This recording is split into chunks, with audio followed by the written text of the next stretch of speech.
brought his mentor along. Now there was this. Do you remember Jacques? You didn't meet him, right? Anyway, there was this French guy. He was a big sort of burly sort of French guy, and he was sort of another faith healer. And one thing that really hit me and made me think was when he went and spoke to Sri Mataji and met her, and when he left, he said to me, or he said to everyone, "You people do not realise how great she is." So he was selling us Sri Mataji as the goddess, basically.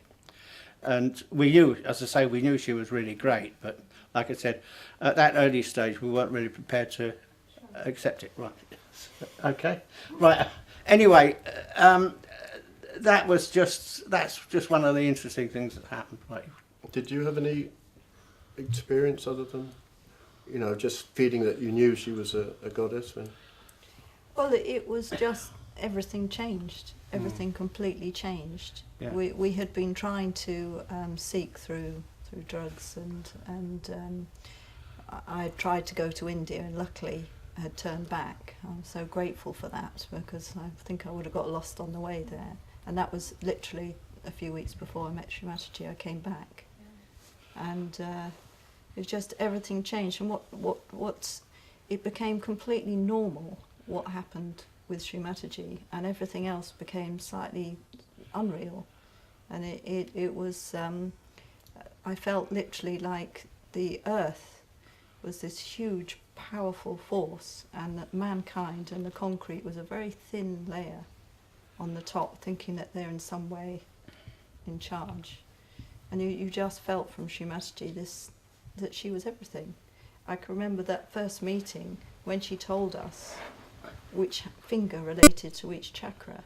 At that point, I felt that she had decided that minute which it was, and that if she then changed her mind, it would change. Because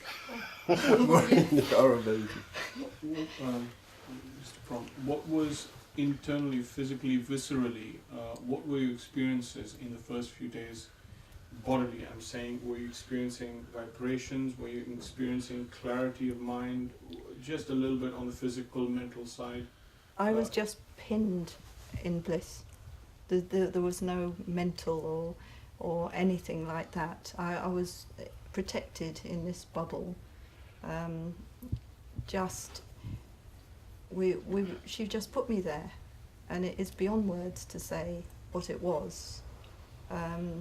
We were pretty useless and didn't meditate. We didn't know about meditation. We had a picture of Mother that we pinned on the wall, a black and white photocopy, and we would go round to Pat and I, obviously as brother and sister, were very close, and it made us even closer. I mean, I had watched Pat disintegrate before my eyes before we met Sri Mataji, and if you like, one of the greatest miracles was her giving him back, because he was on a deadly course, and we stuck together, and helped each other, but by drinking tea and eating ice cream. Yeah, we did a lot of that. We weren't very subtle. I mean, Tony is the one who had an altar and, took it and thought we were completely useless.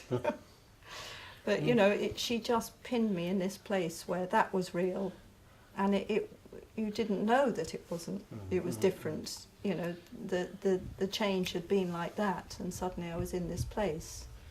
And we were still mixing with hippies.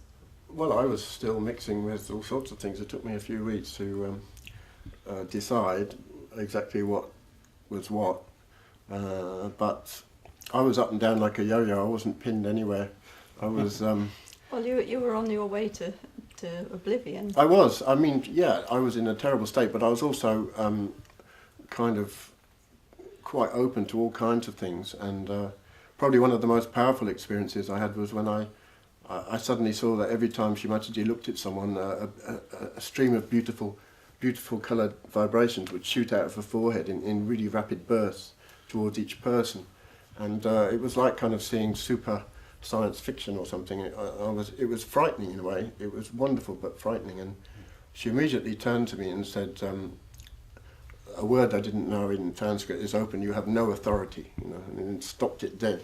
But it kept happening, all these things, you know, I kept seeing, having all these, I knew something amazing was going on, and I knew that she was something very great. I just couldn't believe someone like that existed in the world, you know, that was my feeling. And I could see that what she was starting to teach us was, you know, had the beginnings of the answer to everything we've been looking for. I could see that she was relating all the chakras, all the incarnations, all the aspects of the divine to the subtle system, and that, you know, I could see that it was all coming together, but it was, I was kind of in such a bad state and so sort of stunned by it all that it took a while to kind of integrate it and let it settle down, and I think that's the process that goes on and on and on, isn't it? Yeah. Indeed, yeah. Really. But I had quite a lot of quite powerful experiences. But to be honest, I think I would have had some kind of a gut reaction, because I immediately went back to feeling more like I had when I was younger, you know, the way I used to be. And I'm sure I would have felt something, maybe not in such glorious technicolor, but I think I would have really felt something special, definitely. We had some interesting times as well with your lad, with Kev. Yeah. Kevin. Kevin was, He well, was what 7 old was when he? he About came. Seven. Seven. Mm. And he taught us some interesting things about. Mother said he was born realised. Yeah. He was our first experience of a born realised Yeah, child. yeah. She said he was her vice chancellor. Do you remember? Yes, yeah. And he showed us that it was the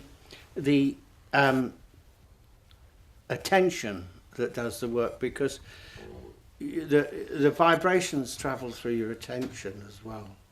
And I remember one rather amusing incident when we were working on somebody, and we couldn't sort of get something to work out because we were trying to do something with this fella lad there.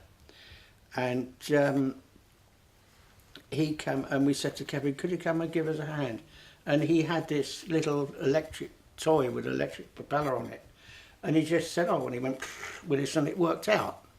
But what he was showing us was that it was his attention that was doing it, not because his attention was on what he was doing. And he was showing us basically that it is the attention that carries vibrations. In those early days,